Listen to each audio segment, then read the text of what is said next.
South Korea's virtual asset scene is, well, it's constantly buzzing, isn't it? And the latest thing that's really caught my eye is Tether, the big company behind USDT, making some strategic moves there. Indeed. And just for context for everyone, USDT is the biggest stablecoin out there. It's Oh, pegged to the US dollar, and its market cap is, what, over $150 billion now? wow, yeah, So yeah, any big move they make, it tends to send ripples through the whole digital asset world. absolutely. So today, that's what we're doing, a deep dive into Tether's South Korean strategy. Why now? What are they actually doing?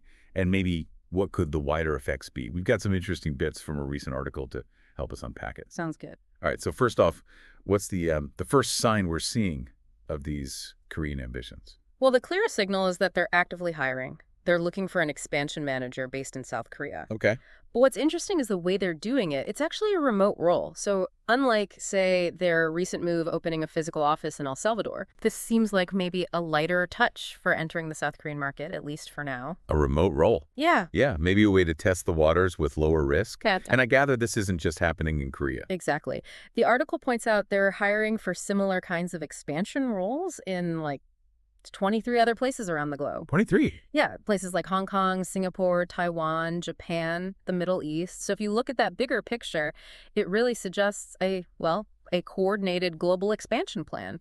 South Korea is just one part of that larger strategy. Okay, right. So focusing back on South Korea then, what makes it such an attractive spot for Tether right now? The article mentions a couple of key things. First, just the increasing use and sort of integration of stablecoins within South Korea's own digital asset market. It's already happening. Uh-huh. And second, you just can't ignore the sheer size and, well, the energy of South Korea's virtual asset investment market overall. It's a major hub. Makes sense. You follow the activity, right? You mentioned stablecoins are being used more. Can you give us a feel for just how much they're being used there? Yeah, the numbers are pretty telling. If you look at the top 5 South Korean exchanges, Upbit, Bithum, Coinon, Corbit, Bopax. The big ones. Right. Between January and March this year, the total outflow of virtual assets from those exchanges was huge, something like 56.8 trillion Korean won. Wow. But here's the really interesting part. About 47% of that total outflow, that's roughly 27 trillion won, was actually in dollar-pegged stablecoins, mainly Tether's USDT and Circle's USDC. Almost half. Exactly. That really underlines the existing demand. There's already a significant appetite for stablecoins in that market. Okay, nearly half. Yeah. Yeah, that definitely explains why Tether's interested. But the article also hints this could go beyond just trading, right? It suggests maybe disrupting payment systems in Korea. Let's get into that. Yeah, this is where things could get really interesting in terms of broader impact. People in the industry are suggesting that if Tether gets more established, it could actually pose a real challenge to the existing fee-based payment companies in South Korea. Think credit card companies. And Tether itself has shown interest in payments, haven't they? They have. They've actually announced plans for a separate stablecoin, specifically for payments, likely launching in the US, maybe late this year, early next. Ah, okay. That's different from USDT, though. Right, it's crucial to distinguish. USDT is mostly used for trading, liquidity, that sort of thing. This new coin they're talking about is meant more for, everyday payments, and they're building it with U.S. regulations in mind. Yeah. So while that U.S. coin is separate from this immediate South Korea hiring, it definitely shows Tether's wider ambition in the global payment space. What they learn in one market could easily influence how they approach another, like Korea. So practically speaking, for someone buying something, how would these stablecoin payments actually work? Well, the idea is pretty straightforward for the user. You'd probably hold the stablecoins in a digital wallet. When you buy something, you'd just transfer the stablecoin directly to the merchant. Okay. Seems simple enough on the surface. Right. But the fundamental change is behind the scenes. Stablecoin payments could potentially streamline things, maybe even bypass the traditional settlement networks run by credit card companies and other payment processors. And if that model starts to take off in South Korea, what's the worry for those traditional payment guys? Well, the main concern for the credit card companies and the payment gateways, the PGs that handle online transactions, is basically losing their revenue source. The fees. Exactly. Their whole business relies heavily on those transaction fees. If stablecoin payments become widespread, it could cut them out of the loop, disintermediate those fees. That does sound like a pretty major potential disruption. But surely the financial regulators in South Korea are watching all this closely. Mm-hmm. What's the regulatory feeling? Oh, absolutely. You're seeing stablecoin regulation become a bigger topic globally, right? So Tether hiring in Korea is probably also about engaging with the local industry and, crucially, the financial authorities there.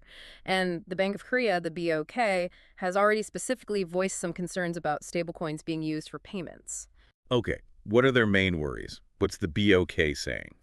The BOK has been quite explicit. They've said stablecoins could have a, quote, significant impact on things that are core to a central bank's job: Hmm. monetary policy, financial stability, and just the basic functioning of payment and settlement systems. So fundamental stuff. Very fundamental.